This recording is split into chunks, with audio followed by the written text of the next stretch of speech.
Hi, my name is Dr. Dalal. I am a senior specialist at Jabal Ahmed Al Sabah Hospital here in Kuwait. And good evening, everybody. We're starting our session with the breast, basically part 1, or the benign breast disorders.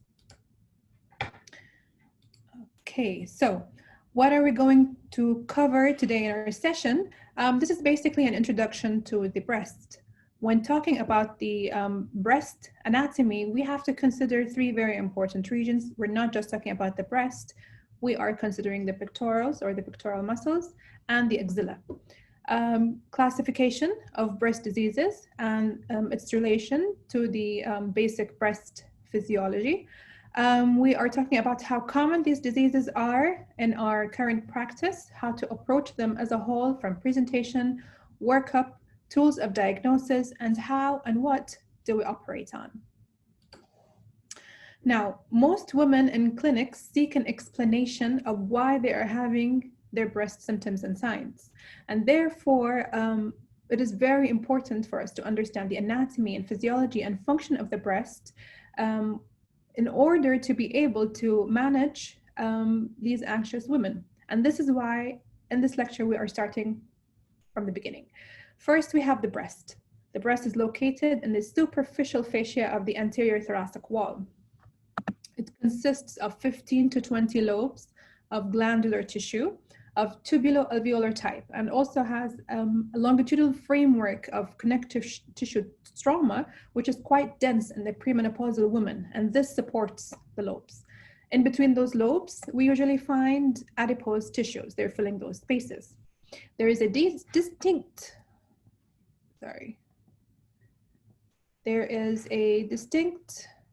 space, which is the retromammary bursa, shown here.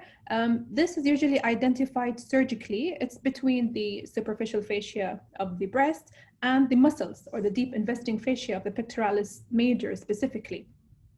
And this space contributes to the mobility of the breast. Finally, we have the very famous Cooper's ligaments that are extension. They extend from the deep layer of the superficial fascia to the dermis, permitting mobility, while also at the same time provide central support of the breast with its, as you all know, clinical importance when seeking some signs of breast cancer, which we're not going to be talking about in this lecture. We'll keep it for the next one.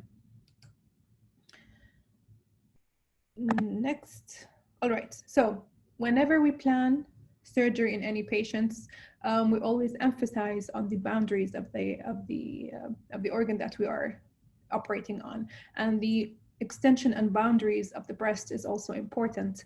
Superiorly, we have the borders that stays at the second rib, otherwise known as the sternal angle, and inferiorly at the inferior mammary fold, which is usually found at the 6th rib.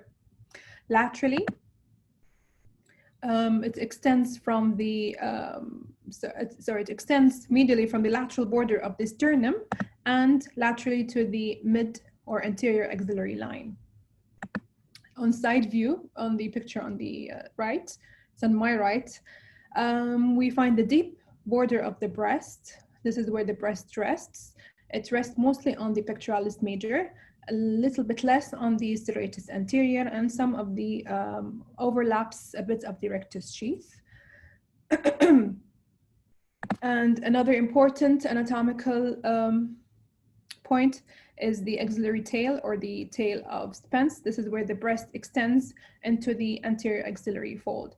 In the upper half of the breast, particularly the upper outer quadrant towards the axillary tail of Spence, there are more glandular tissues present than in the remainder of the breast. And this anatomical fact accounts for the higher frequency of breast cancer in this quadrant, and not as believed, or the myth that has been sometimes circulated, that the use of antiperspirants is the cause. Now, moving on, the superficial muscles of the pectoral region includes the pectoralis major, the pectoralis minor, and the subclavius muscle. The pectoralis major It's a fan-shaped muscle. It has two divisions: the clavicular head and the costosternal division. It then inserts into the crest of the greater tubercle of the humerus along the lateral lip of the bicipital groove. It is separated from the deltoid by the cephalic vein. The pectoralis major acts primarily in flexion, adduction, and medial rotation of the arm.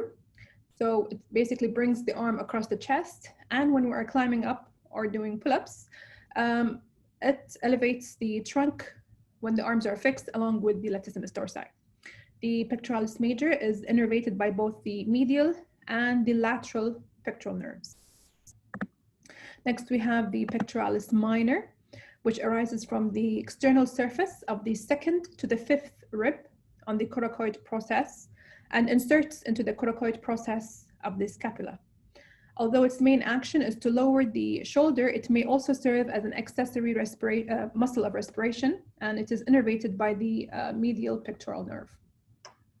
The third muscle that is important in the pectoral region is the subclavius muscle, which arises from the first rib near its costochondral junction and inserts into the inferior surface of the clavicle. It functions as to lower the clavicle and stabilizes it during movements of the shoulder. It's innervated by the nerve to the subclavius muscle. Finally, we have the region of the axilla, which is also very important when dealing with breast, especially intraoperatively. So the axilla, we think of it as a pyramid between the upper extremity and the thoracic wall. It has 4 walls, an apex, and a base. The apex extends into the posterior triangle of the neck, and the base is basically the fascia and the skin of the axilla or the armpit. Now, the anterior border of the anterior border of the axilla is the pectoralis major and minor. And the posterior wall is composed primarily of the subscapularis muscle. The lateral wall is the humerus and the bicipital groove, which is the insertion of the muscles. And finally, we have the medial border, which is the serratus anterior that covers the thoracic wall in this region. In order to do an axillary dissection, it is very important to know these boundaries and to know how to enter the axilla to be able to remove all the lymph nodes for the clearance. What are the contents of the axilla? Basically, the great vessels and nerves of the upper extremity are enclosed within the axillary sheath.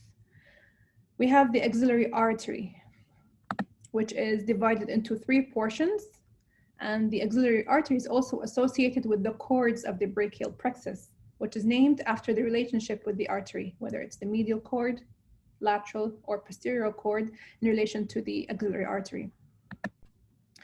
The axillary cord supplied the pectorals, and injury may lead to atrophy, which is important as the dorsal bundle is the nerves that we might encounter during axillary dissection. We have the axillary vein and the tributaries in form of the vena competens. 2 very important nerves are always emphasized on whenever we operate in the axilla. And these are the long thoracic nerve of Bell, which is the branch of the brachial plexus.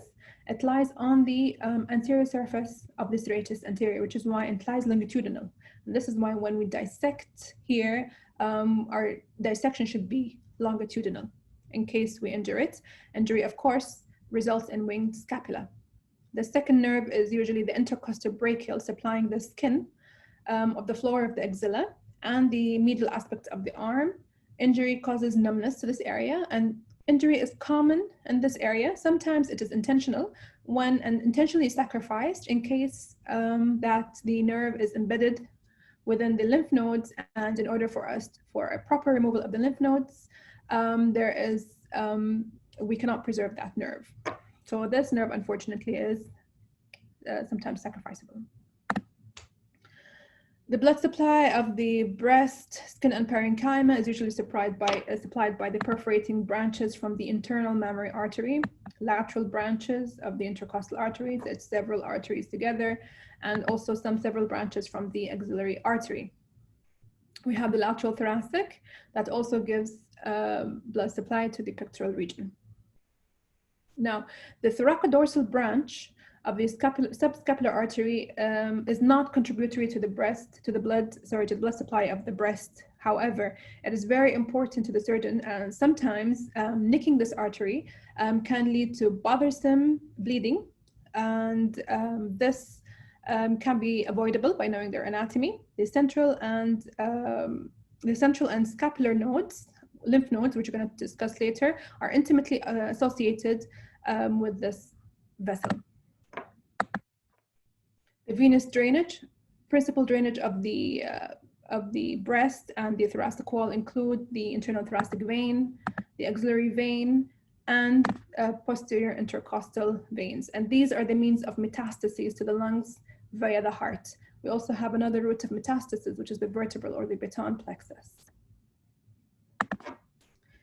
Now, an important slide that is the lymphatic drainage of the breast. Now, the principal route of drainage from the breast is the axillary lymph nodes.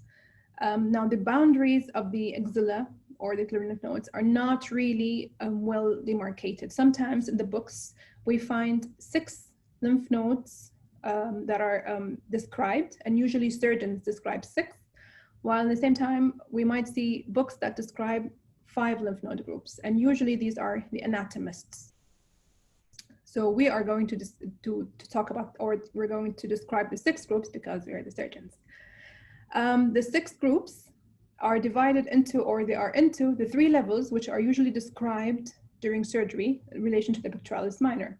We have level 1, which is lateral to the pectoralis minor, level 2, which is posterior, and level 3, which is medial to the pectoralis minor. Now, the 6 lymph nodes are basically, we are grouped into those levels. So we have 4 lymph node groups in level 1. We have 2 lymph node groups in level, 4 lymph nodes in level 1. We have 1 lymph node in level 2, and we have 1 lymph node in level 3. So in level 1, which is lateral to the pectoralis minor, we have the lateral group, or the axillary vein. This drains the upper level, upper extremity.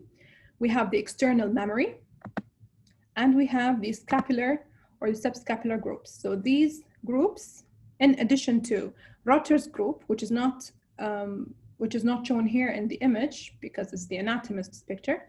So those 4 groups are level 1.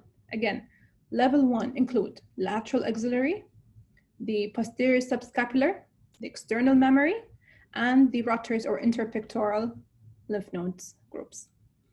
The central group shown here is level 2, and this group is usually embedded in the fat of the axilla, and this is usually palpable and used clinically to allow the estimation of metastatic disease. This is what we usually palpate during our examination. And finally, we have level 3, which is medial to the pectoralis minor, which we usually don't dissect during the axillary dissection. And this is the subclavicular group. This is also known as the apical group. So these are the 6 groups of lymph nodes divided into level 1, level 2, and level 3. Now that we covered the basics, which is a lot, thank you for if you're still awake, thank you for not sleeping. Now we will begin the core of our talk, the benign breast disorders. They are a heterogeneous collection of non-malignant conditions that usually arise from their 3 main components of the breast. They can arise from the fat, the supportive parenchyma, and the epithelium of the duct and alveoli lobule. It can arise in any age. However, they are more common in the reproductive years. Most breast referrals you will get in the clinic will end up being benign. And despite that, we really cannot tell the incidence of benign breast disorders because despite those referrals, they are still underreported. There are still many women who will never seek care. Now, 2 classifications usually exist for the benign breast disorders. We have a physiological classification, also known as ANDI, And we have a pathological one developed by Page in the 60s, where the element of histological proliferation is the main characteristic and its association with breast cancer. There are, of course, some disorders that don't fit into either. Now, ANDI is the aberration of normal development and involution. Throughout the woman's life, the breast passes through three phases. It passes through development and maturation. This is usually between age 15 and 25, which is the early reproductive period. There is cyclical and reproductive period, which is usually between ages 25 to 40. And finally, beyond age 35, the breast goes into an involution period. Each of these phases, the breast parenchyma and the duct are subject to hormonal environment. There's difference between the early, mature, and the late or the involution. For some women, these phases are normal. The normal physiology becomes exaggerated. And when they become exaggerated, this is when we have aberrations, and this is when we have diseases. For example, we have in the early reproductive period, a normal process will be a normal lobular development. Now, if this lobular development becomes exaggerated, it can produce fibroadenomas. And when this exaggeration is even more severe, this causes a disease called a giant fibroadenoma, and so on.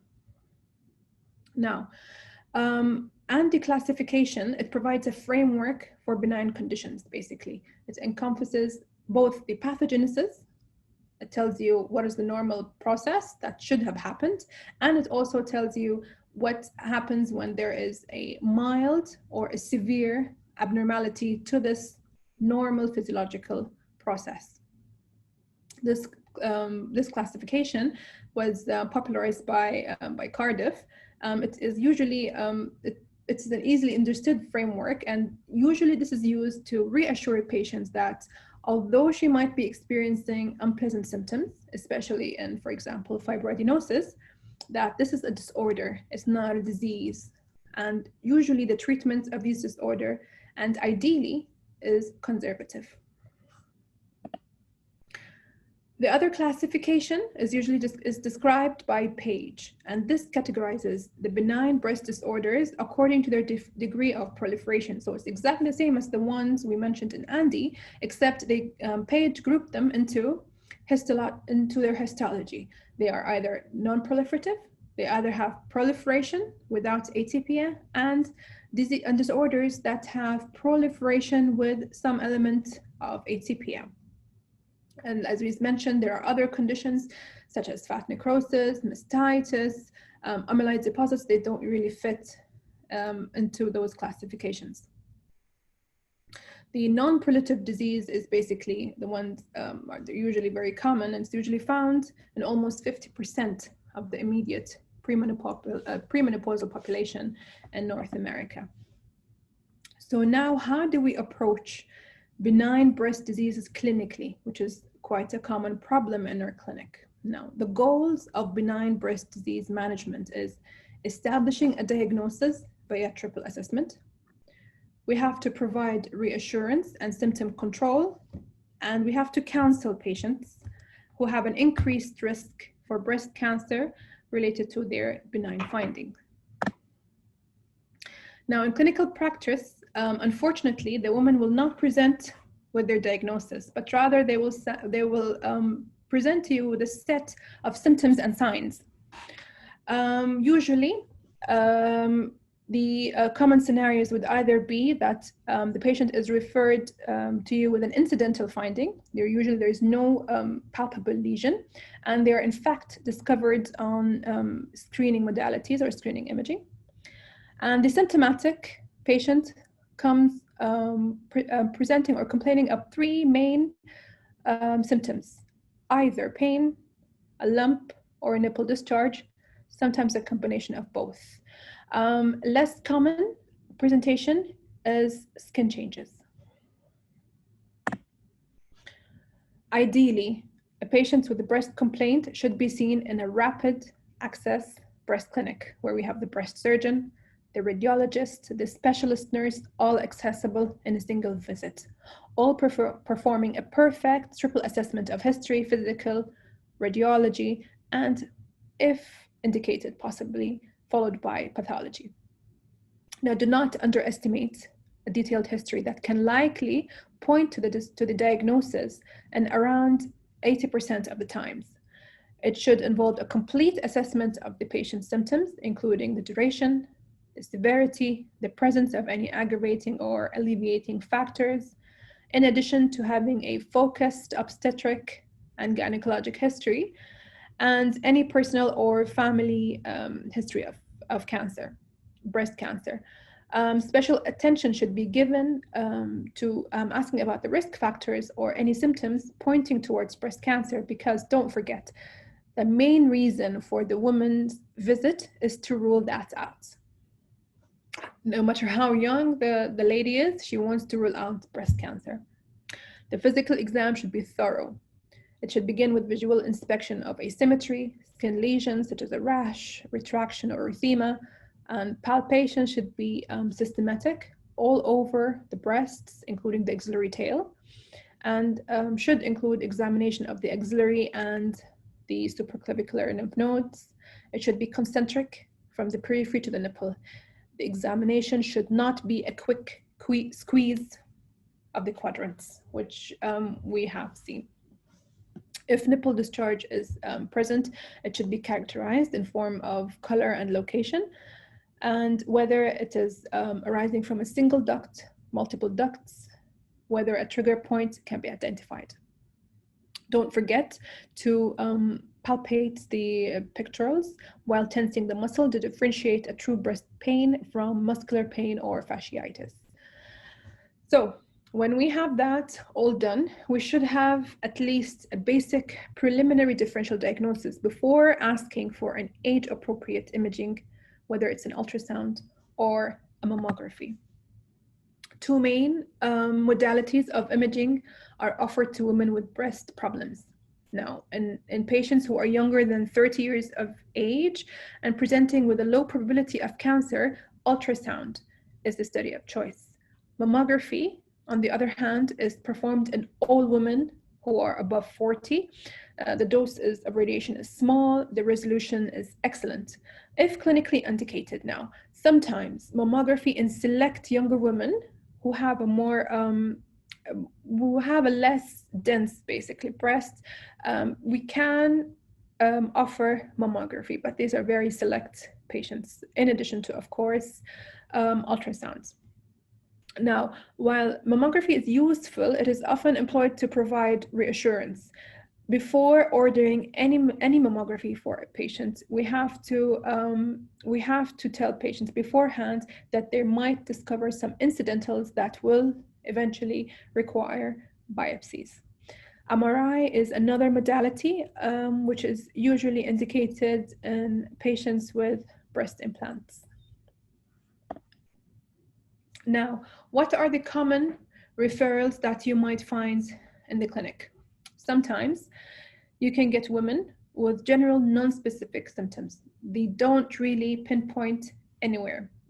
We do get those weird requests.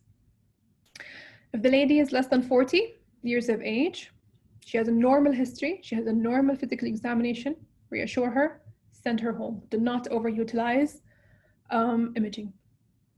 If she is above 40, we offer her or we schedule her for a screening mammography. However, as we said, we have to warn her that there is a possible incidental findings which might be totally unrelated to her complaint. The referral can be, dear colleague, the following lady is complaining of breast pain. Mastalgia is an extremely common symptom. It's a nuisance. It might not really go away. And almost every woman in some way or another suffered from mastalgia. It is important during history to make sure that the pain is truly a breast pain and not referred pain from the neck or the shoulders. Usually, if we have a patient who is less than 40, complaining of cyclical pain, she has a normal examination, no imaging is really necessary. We can have a short 3-month follow-up. If the pain still persists, doesn't get really relieved, we can possibly ask for an ultrasound to rule out breast cysts. However, if any patient comes to you above 40 years of age, offer a screening or insist on a screening mammography unrelated to her mastalgia. And those patients who have a cyclical pain with a normal examination, we recommend lifestyle changes. Well-fitted bras in case of large breasts, smoking cessation, reducing caffeine and fat intake. Non-steroidal inflammatory agents can provide relief for persistent pain. You try to see which one really works with your patients, because nothing is, we don't have a standard treatment for cyclical pain with normal examination. Now, if we have severe intractable cases, the only FDA-approved medication for those patients is danazol. Despite that, we really don't know what is the precise mechanism of danazol. The administration usually is 100 milligrams BD for 2 months, and while asking the patient to keep a breast stroke record. If there's no response, we might increase the dose to 200 milligrams daily. If there's no response, we should try other medications such as bromocriptine. Therapy should not continue more than 6 months because of the side effects that might develop. And when discontinuing the drug should be tapered. Vitamin E, fish oil, evening primrose oil are not really effective. They're more of a placebo-like effect. Some may have results, but unfortunately the success in those agents are not quite high or not impressive. Now, when we have non-cyclical pain,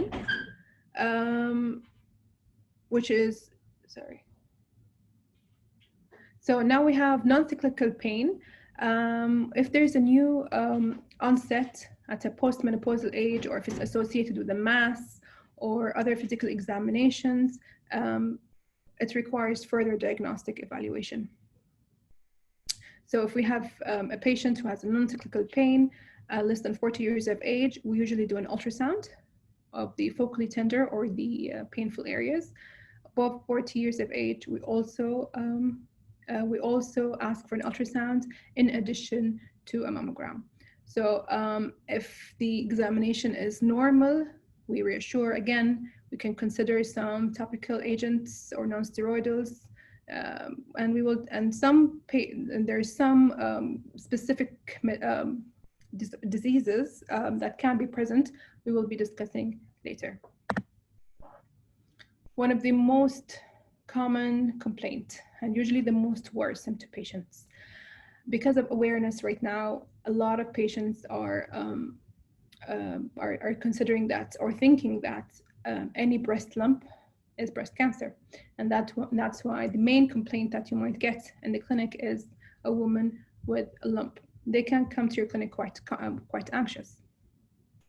Every patient with a lump must get an age-appropriate imaging done. So after a complete history and physical examination, ultrasound and mammography will tell probable 3 scenarios. This lump is either a cyst, which is well circumscribed, fluid filled in ultrasound.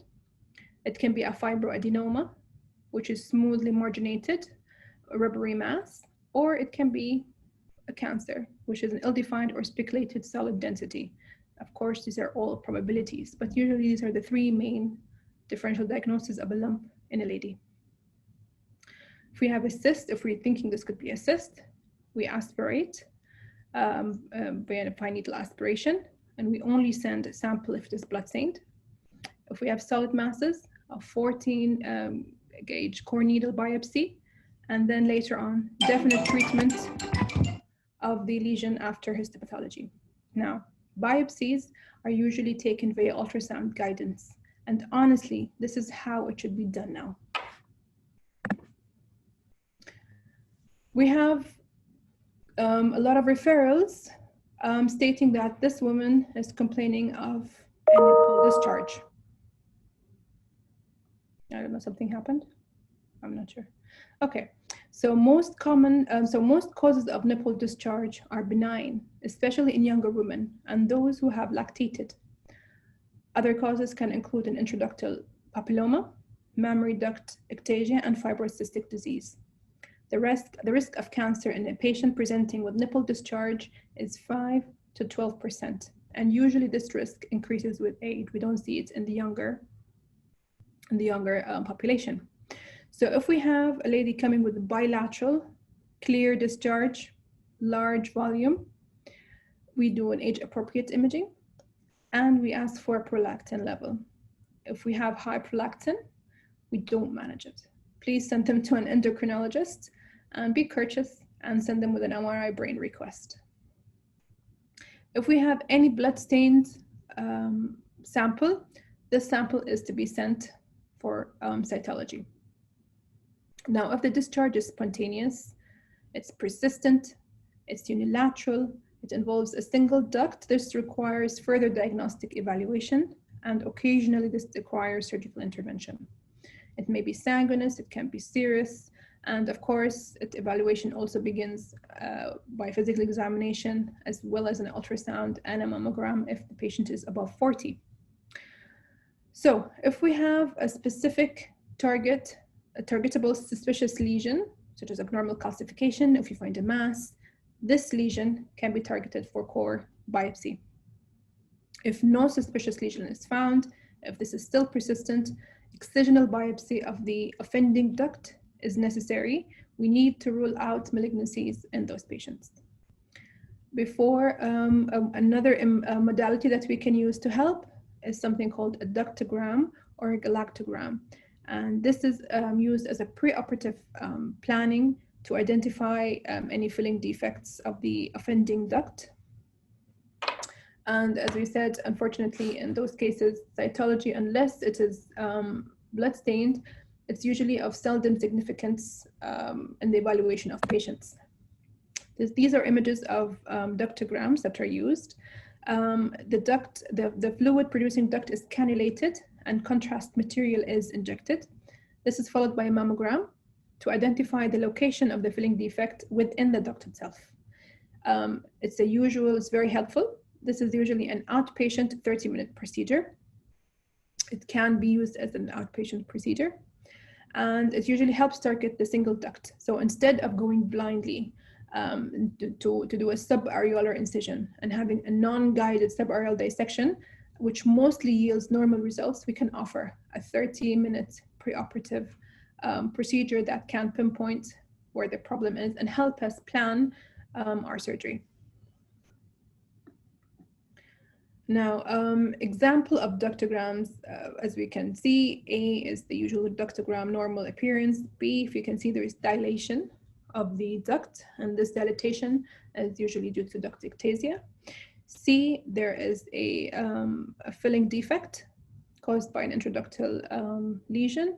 And finally, D, there's a cutoff of the contrast due to the presence of an intraductal papilloma.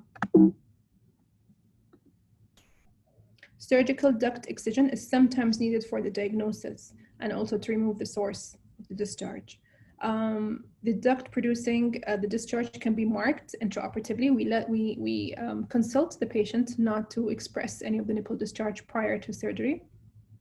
We express that intra-op to be able to detect which duct is the offending one.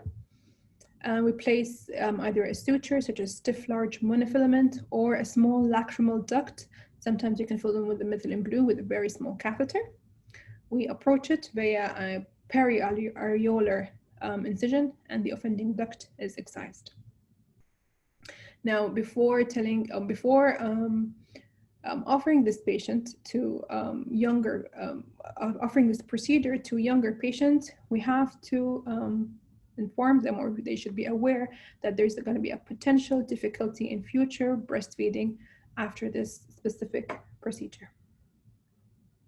And as the name tells, this is called a microdochectomy. Another way for a microdochectomy is via a tennis racket shown here. This is the same as the ray incision used in ray amputations. Finally, a way to approach ducts or excision of ducts is Hadfield's procedure. Hadfield's procedure is the total duct excision. Usually this is used in duct ectasia, where we can remove, if there is several offending ducts, and we have multiple openings and multiple pus and spessated. It's not a single duct that is offensive that the patient wants removed, or if we have any suspicion, we use the Hadfield procedure. It's the exact same incision, which is a periareolar incision. And we use a blunt sharp dissection. We divide the ducts close to the nipple. We avoid fistula formation. And we use a conical wedge excision of the tissue. Finally, before closing, we usually do a suture, a purse string suture around the subcutaneous tissue to try to prevent sinking of the nipple. And we can use an inverted suture also to prevent the nipple from inverting. Now, another presentation that you might get in your clinic is a woman coming to you with skin changes. Some skin changes can be benign, some of them can be malignant. Benign includes the erythema, or a sign of infections, which can reflect dermatitis. Remember, 4 of the 5 cardinal signs of inflammation, rubor, color, tumor, and Dalal. Most breast infections are exquisitely painful and present with significant erythema and warmth. If you can, ultrasound is a simple way to clarify whether or not abscess is present in those patients. Now, there are some worrisome changes in the breast, which include skin dimpling, nipple retraction, nipple excoriation or scaling, and skin thickening with erythema. These findings should prompt mammography and sonography to rule out cancer, and if indicated, we can do a biopsy.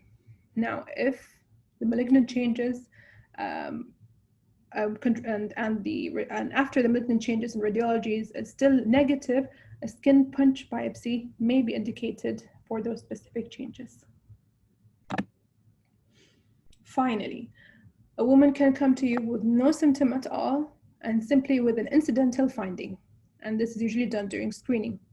So we have the BI-RADS, or the Breast Imaging Reporting and Data System classification. It's a universal classification, and that includes the categories, the risk of malignancy, and the recommended follow-up. So the lesion that you might get for us in this lecture is BI-RADS 2 and BI-RADS 3. BI-RADS 2 is a benign lesion, and BI-RADS 3 is the probable benign lesion. They are usually based on appearance and mammogram. Benign lesions, likelihood of cancer is 0, usually nothing is done, while BI-RADS 3, the probably benign, we can offer a mammogram and an ultrasound in 6 months for follow-up, and if any changes, we offer or we warrant a biopsy. So after working up all those symptoms that we got in our clinic, we should be ending up with a diagnosis. So let's discuss just a little bit more those specific diseases that we might finally diagnose in our clinics. As I mentioned before, Page's classification, which includes classifying those diseases into non-proliferative, proliferative without atypia, and proliferative with atypia. Now, what is the importance of this classification? The importance is that what is this classification categorizes the lesions that are that have a higher relative risk to developing breast cancer. Now, Page classification that non-proliferative lesions have a relative risk of developing breast cancer between 0.89 and 1.6. And according to the Page, 0.89 relative risk is if the patient has no family history, and 1.62 relative risk if the patient has a family history of breast cancer. Now, this might change as there is a new large study, the Mayo Clinic study, that claims that there is no relation to family history in regards to developing breast cancer in benign cases. So family history is not a risk factor for developing breast cancer in patients with benign breast diseases. Now, we have the proliferative lesions without atypia, they have a relative risk of increased breast cancer risk of around 2%, slightly less than 2%. Now, the highest lesions that can develop, or sorry, they have a high relative risk of breast cancer are those with patients with proliferation with atypia. They have a risk up to 4 to 5 times higher than the average population. The non-proliferative lesions are the fibroadenomas, the breast cysts, metaplasias, and duct ectasias. These lesions have an extremely small relative risk for developing breast cancer. As we said, it's less than 1%.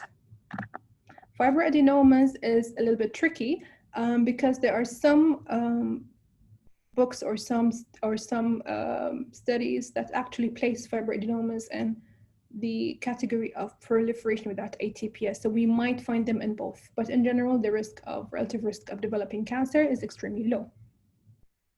So fibroadenomas, as we mentioned before, it is a localized form of ANDI, which is an aberration of lobular development. It is, as I said, it's difficult to place. Sometimes you find it in non-proliferative categories. Sometimes you find it with proliferation without atypia, depending on the study that you are reading. They are common. In fact, it is the most common in young premenopausal women aged 15 to 30. It can fluctuate with size, changes in hormones, and often they involute after menopause. 50% of the time, or half the times, they are multiple. If they reach more than 5 centimeters, they are considered giant fibroadenomas.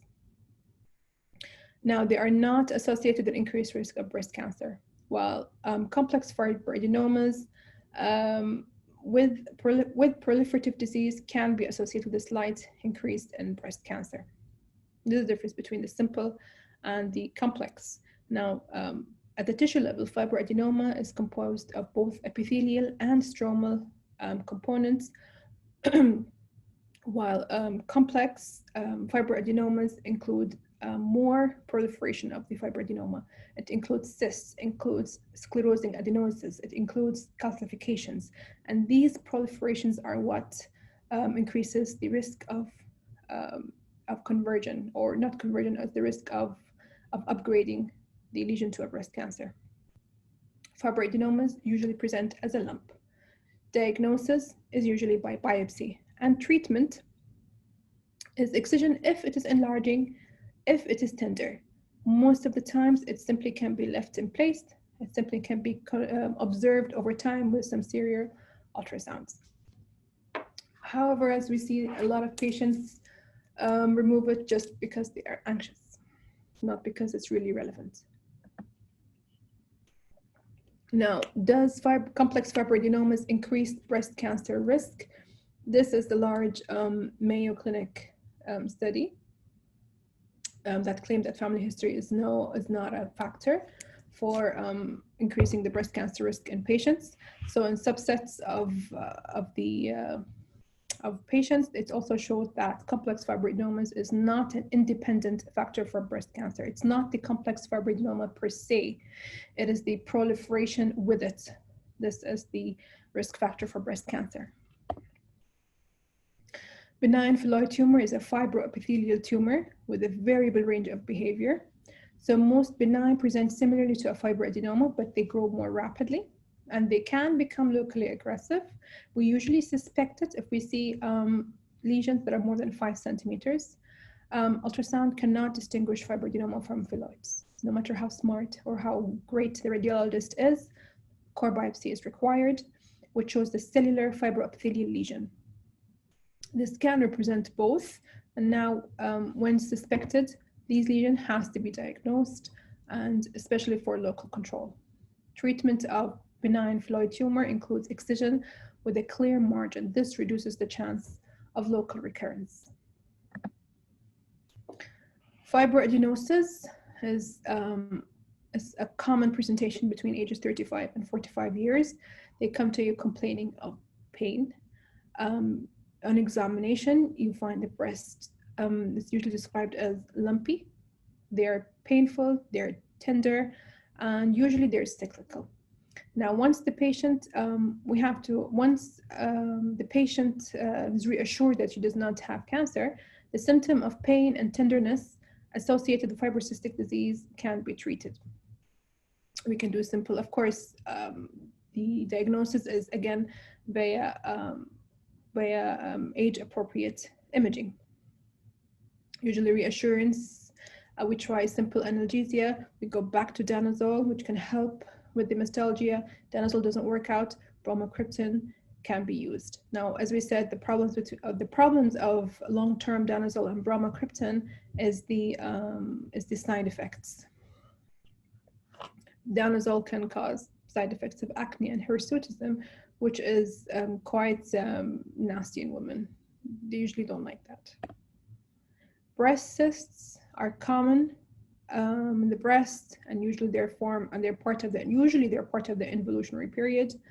They're lined by apocrine cells. They arranged in size. They can be both microscopic and macroscopic. And usually when they are palpable, histologically you see there is association or there's the presence of fibrosis. Breast cysts are non-proliferative lesions. So in the absence of other considerations, they pose no risk to develop breast cancer.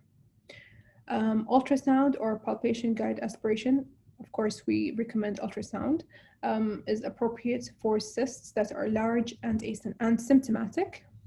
If they are small, asymptomatic, aspiration is not needed.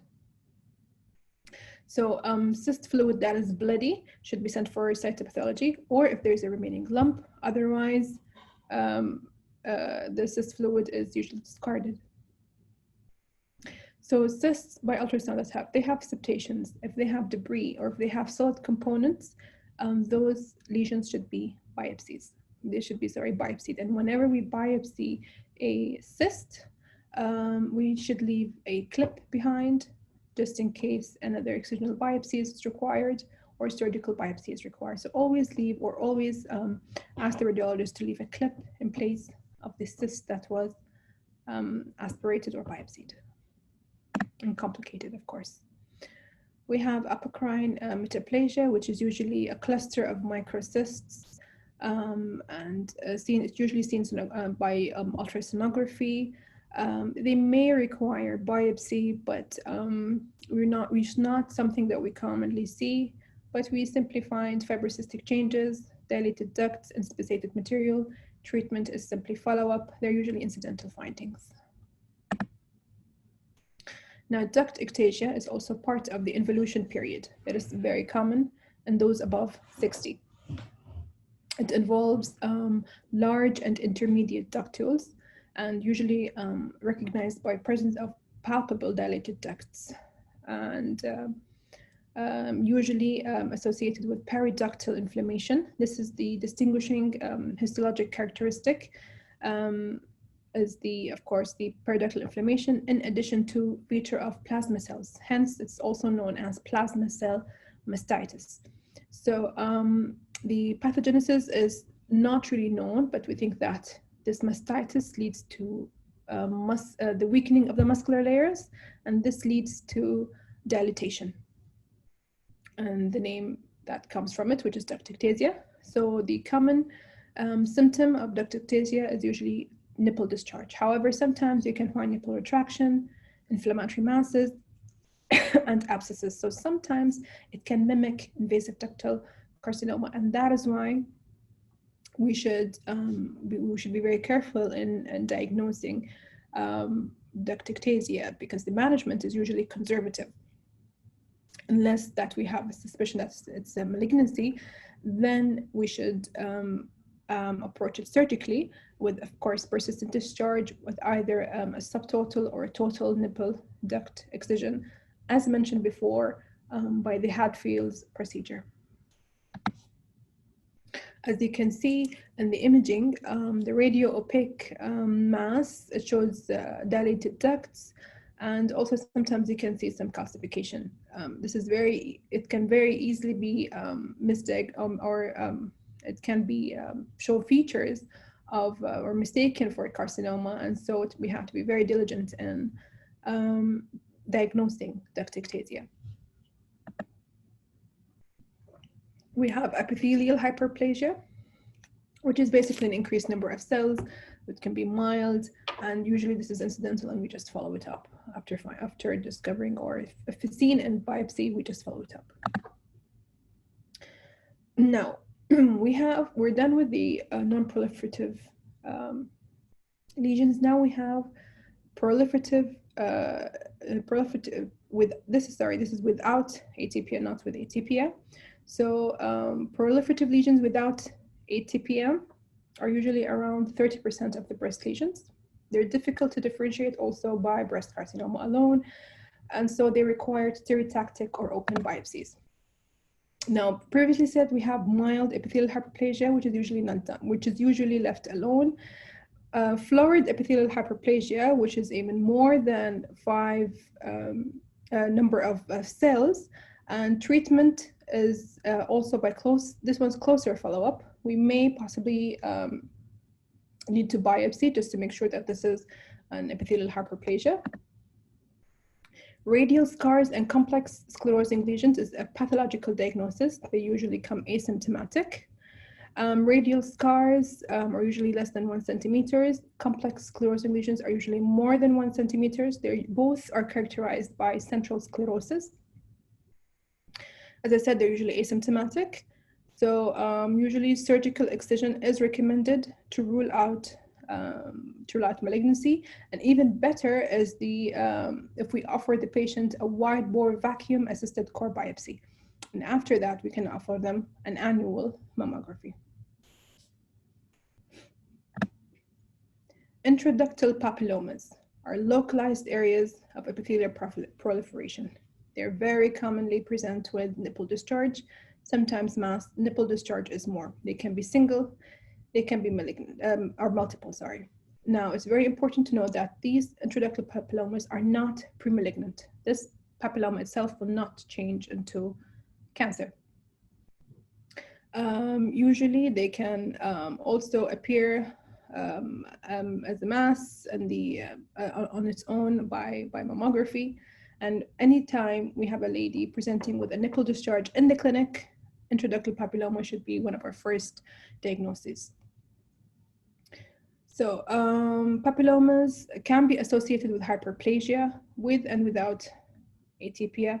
And usually when we see any Atypia present, surgical excision is recommended. We have to rule out malignancies. So if there's a single intraductal papilloma with a single duct involved, treatment is microdochectomy. If it is multiple, then of course, usually we go for Hadfield's total excision. And sometimes we might go surgical. And if intraoperatively we cannot find the offending duct, then we always have to consent for a total duct excision and remove all the ducts in a subareolar fashion. Now, the last entity, and usually the most important entity, because this entity has a 4 to 5 times risk of these patients have 4 to 5 times risk of breast cancer compared to general population. This is which include the atypical ductal hyperplasia and the atypical lobular hyperplasia. Now, atypical ductal and atypical lobular are treated both in the same way. They occur in the same frequency, and they have the similar risk of breast cancer. 1% per year risk of breast cancer. Histologically, they have almost all the same features of carcinoma in situ, but they aren't. Of the tumors that they develop, when they biopsied what kind of tumors the atypical hyperplasia develops, they found that it develops invasive ductal carcinomas. And most of them, 91% of them, were estrogen receptor positive. Treatment in atypical hyperplasia is surgical. We have to excise them. We might actually discover malignancy there. The diagnosis then would be upgraded from atypical hyperplasia to an invasive ductal carcinoma. Now, why not offer pharmacological risk reduction? as we do in carcinoma in situ. We have trials that evaluated selective estrogen receptor modulators and aromatase inhibitors in reducing breast cancers. And they found that in the subgroup of atypical hyperplasia, there is a risk reduction ranging from 41 to 79%, which is quite impressive. However, unfortunately, there isn't, it's not, there's a reluctance in both physicians to prescribe those pharmacological agents, and there's also a reluctance of women to accept taking them.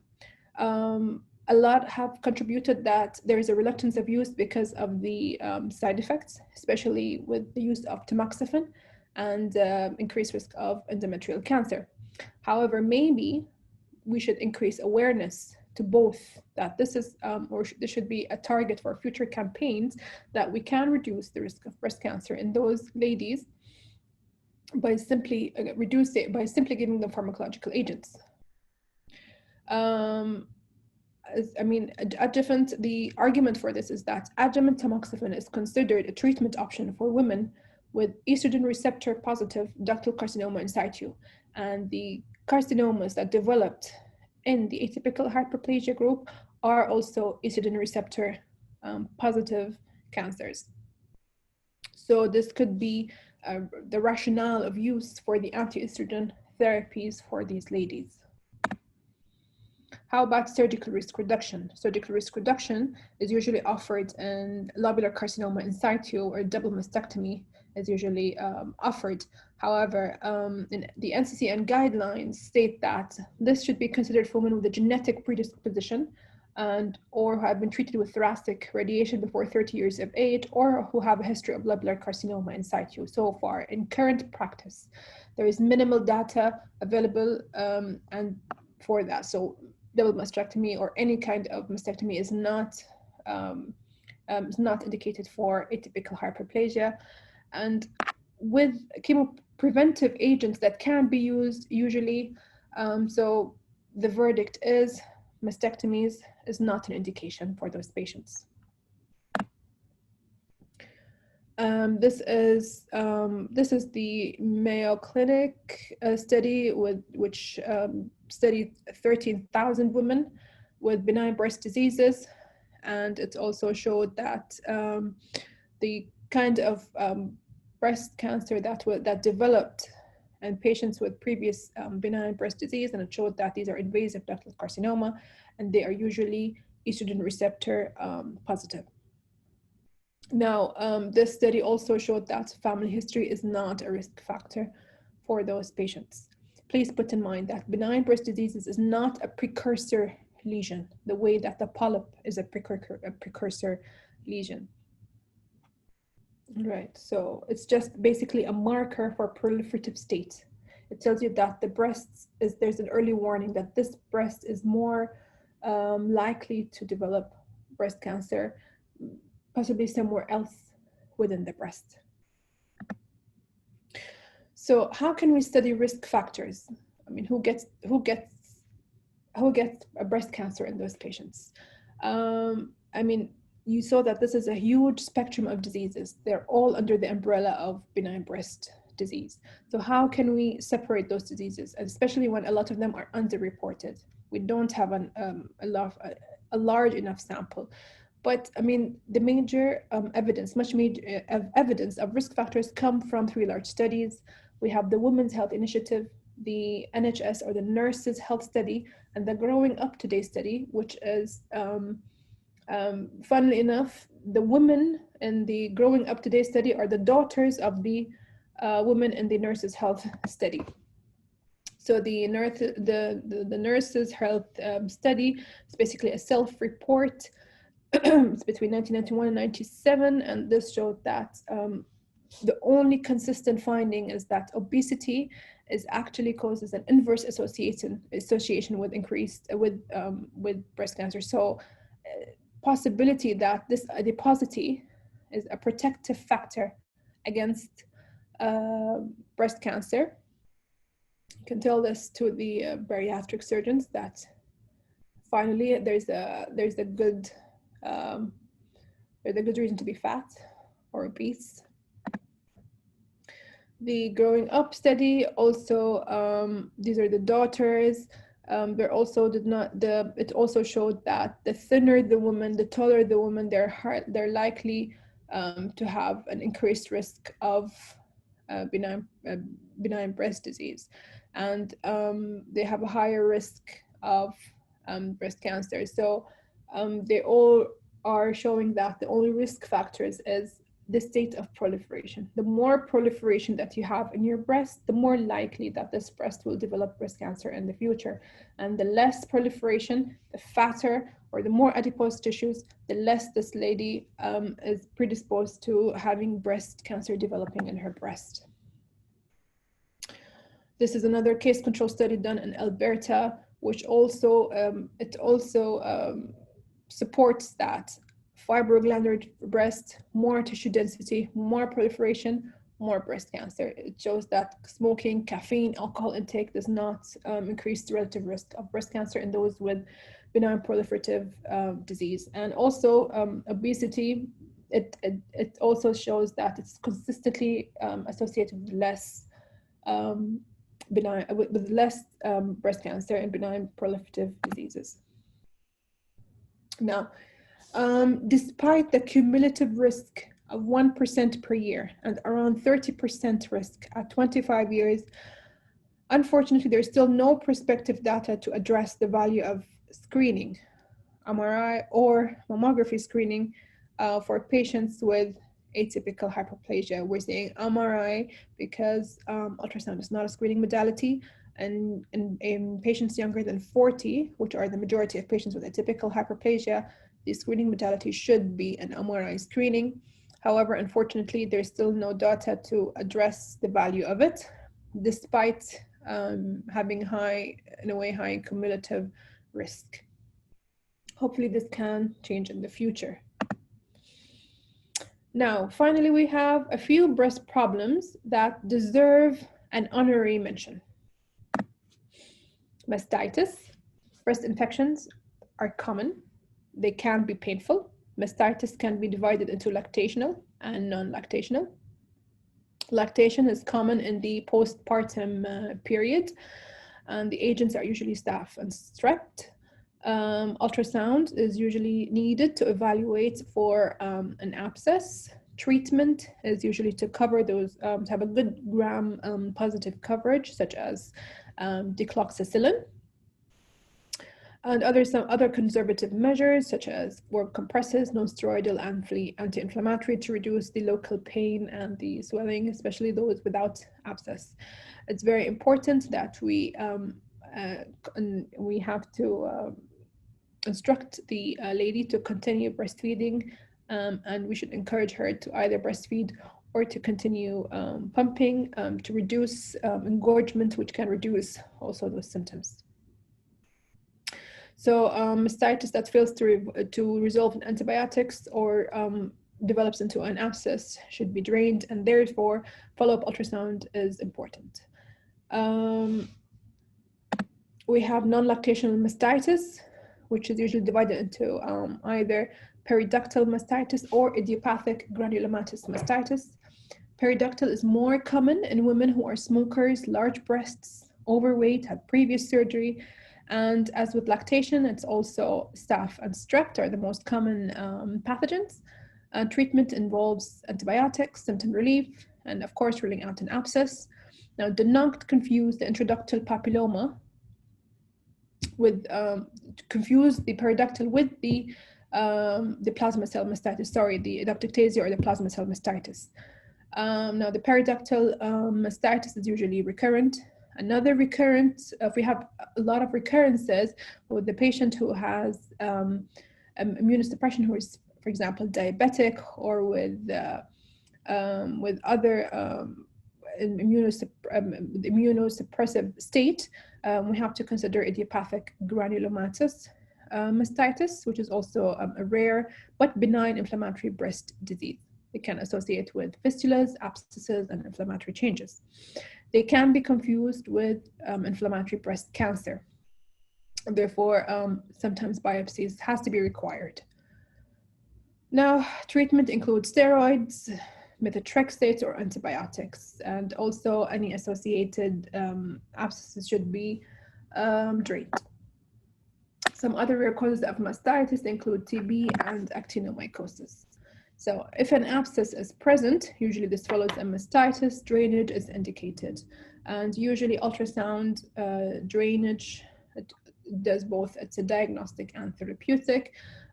Always offer ultrasound drainage if possible, and always push for ultrasound drainage in addition to in addition to antibiotics. And usually this can be approached in an outpatient clinic. And important to also document that there is resolution of the abscess after the drainage. And they might need surgery in case there's skin necrosis, or if the patient is poorly diabetic. I mean, those patients should be in the ward. They have a high risk of developing into an continuous abscess that cannot be just drained by outpatient. We have fat necrosis, which is an injury causing an inflammatory response. Inflammation is followed by fibrosis. History is very important. They usually can remember a history of a trauma to the breast. The typical radiological characteristics include rounded density with or without calcification. Sometimes you cannot distinguish them from cancers, and they can come with dimpling, in addition to dimpling and a regular lump, and that's why we need to biopsy it. Usually it can be left alone. However, if it causes a lot of anxiety, if it's a large fat necrosis, we can simply excise it for it's basically to relieve the patient's anxiety or their anxious state. Accessory breast and nipples can be present in your clinic. 1% of women, accessory nipples seen in 1% of women and 0.5% of men. They occur along the milk lines, which is an embryological pathway of the nipples. So it can be anywhere from the axilla to the groin. It can be as small as a freckle or as small as a mole. Treatment is simply by excision, by local anesthesia. Accessory breasts or axillary breast tissue, it is usually present, usually without an accessory nipple. It is a subcutaneous lump, usually developing close to the axillary tail, and it can cause symptoms, especially during the menstruation, normal menstrual cycle. Treatment of the breast, accessory breast, is usually excision. However, we have to be aware and we have to inform them that this might cause an unsightly scar and sometimes a painful scar. Gynecomastia is the benign proliferation of the male breast. And of course, we shouldn't forget the males. Finally, we have an honorable mention. It usually results from an imbalance of estrogens and androgens acting on the breast. So primary gynecomastia is physiological. It can happen in 3 phases: infantile, which is at birth because of the estrogen crossover; in puberty, usually it is bilateral. Usually the mechanism is unknown, but usually it resolves spontaneously. And we have the senescent gynecomastia, which peaks at 50 to 69 and more likely seen in obese men. Then we have secondary gynecomastia caused by either medications such as spironolactone, detoxins, calcium channel blockers, and of course very commonly associated with anabolic steroids. And secondary causes can also be pathological, such as alcoholic cirrhosis, and of course testicular germ cell tumors. Triple assessment should also be undergone in all the patients. Blood tests for prolactin, luteinizing hormone, estrogen, human chorionic gonadotropin. We have to exclude hypogonadism and testicular tumors. Ultrasound must be done for the liver and must be done for the testicles. Of course, most men can then be reassured without treatment, but as we know, surgery is usually performed for cosmetic purposes. In any case of breast lesion to be surgically removed, think of your incision. Benign breast diseases are, as the name implies, they're benign. And when surgery is needed, try and preserve and respect breast cosmesis. Remember that women view their breast as part of their identity, and in any procedure, no matter how minor, this represents a change in their identity. The transaxillary incision can be used to access lesions in the upper outer quadrant of the breast or axilla. Circumalveolar or periareolar incisions are made at the edge of the areola, allowing the scar to blend with the darker skin of the areola. It can be used to access lesions circumferentially and deep to the nipple areolar complex. We have an inframammary incision that can be used to access lesions in the lower quadrants of the breast. They may be more challenging, but they at least afford the patient a worthwhile, durable, and cosmetically favorable results.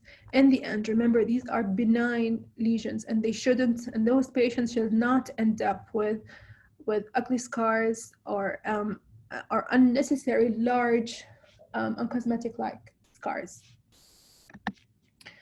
So in conclusion, we'll conclude our talk. We know that benign proliferative disorders are common. You will be seeing them plenty in your clinic. You have to go back to your basics, know your anatomy, perform triple assessment in every single patient, know your classification of disease, and this will let you know who are at risk, who to focus on.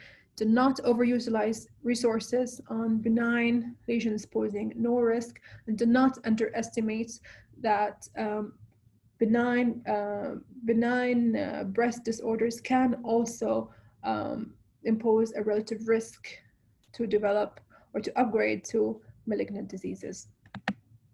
Thank you. All right, so the first one, which of the following benign breast disorder has the highest relative risk ratio to developing breast cancer? The correct answer is atypical hyperplasia, and that is correct. As we mentioned that in the page classification, it classifies lesions according to their proliferation and level of atypia. And it showed that the more proliferation, the more atypia, the more relative risk of developing breast cancer. And atypical hyperplasia is a proliferative lesion with atypia. And so yes, according to all the studies, if there is a consensus, is that proliferation and atypia, fibro, the more the proliferation, the more the relative risk of breast cancer. So the answer is correct. Duct ectasia, phylloides, tumors, and radial scar all fall under the lower categories. So they do have a relative risk of developing breast cancer, but this is less than 2%. So the answer is correct. A, atypical hyperplasia. 78%. Well done.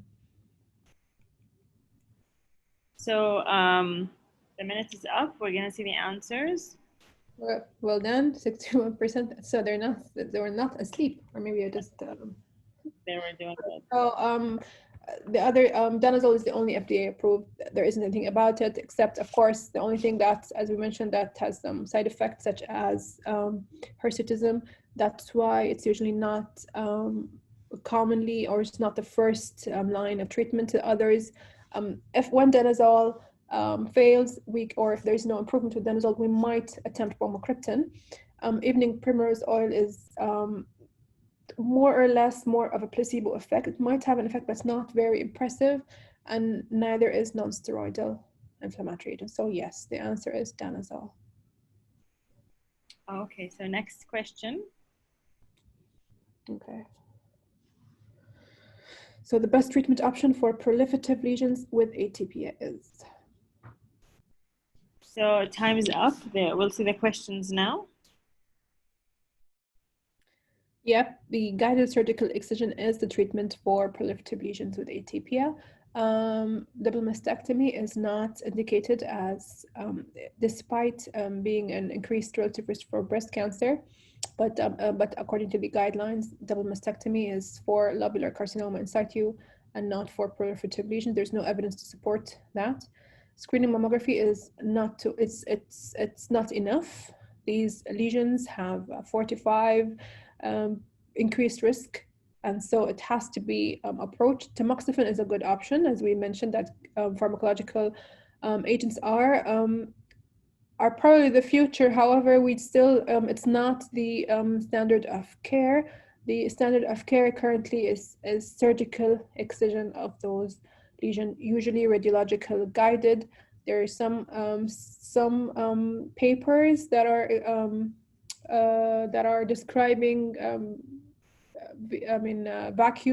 vacuum associated surgical or vacuum assisted. However, the standard of care is still surgical excision, guided, of course, because these are non-palpable, so it has to be guided via radiological, either wire localization or needle localization.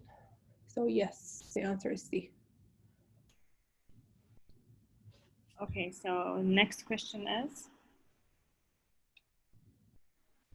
Okay, so the questions are, everyone answered A. All right, so the majority answered A, which is the correct answer. Duct ectasia is commonly seen retroareolar. The major ducts and the intermediate ducts, usually it's retroareolar. And usually it is multiple, so a Hadfield's operation is, it's the surgical procedure of choice. If it's multiple, of course, and the treatment is via subareolar excision. This is the best approach. Okay, so we have one more question, and then we're gonna go off to the question and answer panel. All right. As we showed from the beginning, when we're speaking about ANDI, fibroadenomas is simply an exaggeration of a normal lobular development in the early phase between ages 15 and 30. Yep, so it's a lobular development. Okay, Dr. Dalal, we have the Q&A panel. We have around 24 questions, so they're pretty a good bunch of questions. Do you want to go through the panel and try to see which ones you can answer, because we don't have a lot of time? Okay. All right. Can you please repeat the major route of METs by venous supply? So venous supply, I think it's easier if I see it from my other laptop. So this basically follows the venous drainage. So we have the perforating branches of the internal thoracic vein. We have the tributaries of the axillary vein, and we have perforating branches of the posterior intercostal veins. These venous drainages usually goes to the heart, and from the heart it goes to the lung. And that's why we see that a lot of breast cancers develop metastasis first to the lung. Other accesses is usually the vertebral or the baton plexus, and that's why we see metastasis to the brain. So usually these are the routes of metastasis by venous supply. All right. Atypia is basically histological changes in the cell, which increases. It is the same. It is basically almost, we can say it's almost, it is almost a carcinoma in situ, except that it doesn't have the irregularities or the cell irregularities of the in situ itself. It has the levels of mitosis, it has the hyperplasia of the epithelium, so it is almost an in situ, a carcinoma in situ, but not quite yet. All right, why not perform mammography if below 40 with a lump? Because of the density of the breasts. Mammography needs a special, it needs the breast density to be more fatty, to be able to it needs it to be most basically in an involutionary state, to be able to detect those lesions. When we have a more dense breast, there will be artifacts. There will be a lot of, you might not pick up a lot of those lesions. And less than 40, the breast is dense, and that's why an ultrasound is better to see the breast. More than 40, the breast becomes more fatty, there's an involution, and that's why mammography is best. However, as we said, this is in select patients. There are some ladies there is a cutoff. In some centers, the cutoff is not 40, it's actually 35. They actually see the breast. Sometimes the breast can be fit for mammography. The second thing is, if you see how mammography is done, the mammography is, we need two breasts, the breast to be sandwiched between it's a very painful procedure. It's going to be sandwiched between the the mammography machine, and it needs a little bit of more mobility, which is more found in fatty, in the fatty or more adipose kind of breast in ages above 40. Okay, this one does not have any question. Unfortunately, we don't have enough time, so we have room for 2 more questions. Okay, let me just, I'll do it quickly. How do patients with duct ectasia present? They usually present with nipple discharge. Think of nipple discharges as usually duct ectasia. I won't answer the, these are breast cancers, so and we won't say Angelina Jolie did not have hyperplasia and BRCA1. These are all breast cancer questions, so we'll leave that for the next one.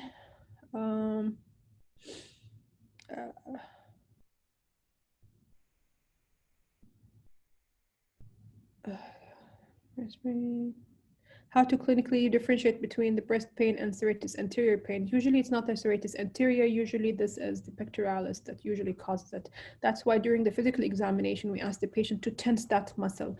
And when you tense that muscle, usually by asking the patient to press hard on their waist and to try to see if there's any pain elicited then. If there is pain, usually when you are tensing your muscle, this points towards more of a physical or a muscular pain and not a breast pain itself.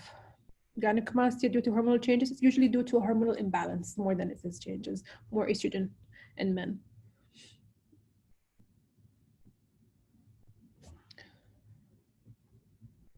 All right.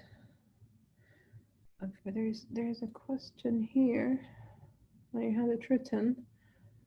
When it comes to, just hold on.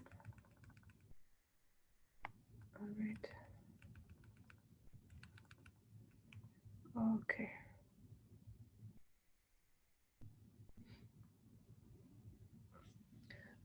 So what other antibiotics can be used instead of doxycycline in mastitis? And what are the criteria for surgical mastalgia? There is no criteria for surgical referral. I mean, if you mean surgery on those patients, we don't. Criteria for surgical referral, these patients are any patients with, usually if you have diabetic patients, because they might need they might need intervention. I mean, they might need IV antibiotics and they need a hospital admission. So we do refer diabetic patients, and if we are suspecting that they have an abscess, which might need some sort of formal drainage. Other antibiotics we can give, instead of decloxacillin, we can give cephalexin. And if we have a patient who is methicillin resistant to Staph aureus, we can have clindamycin can be used, or trimethoprim and sulfa. As long as you cover gram-positive, then you are good to go. Side effects of danazol, as we said, that can cause hirsutism. How does it affect feeding? I'm not sure. I mean, as long as I'm not sure what the question is, but how does it affect feeding? As long as the ducts are not injured, as long as we're not removing the duct, there is no effect on feeding. If we have mastitis, we can continue feeding. It has no effect on feeding. We only stop feeding if we have an abscess. And for malignant cancer that I cannot ask.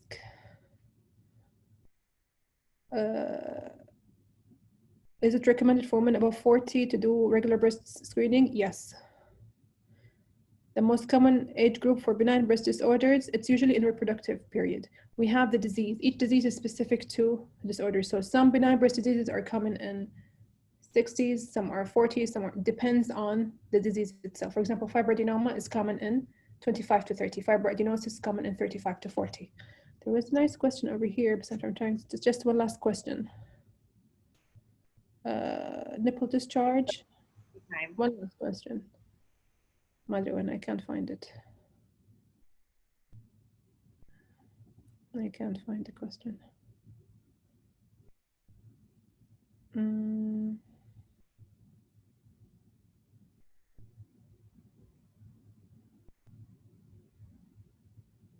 Do you do FNA as part of triple assessment for fibrocystic disease by imaging in a 38-year-old woman, even if small size? If we have small breasts, if we have small cysts, not an indication for FNA, as long as it's simple cyst. I don't think there is any other question that I might have missed. I think that's it. Thank you, Dr. Dalal. Thank you very much. Thank you. Thank you very much.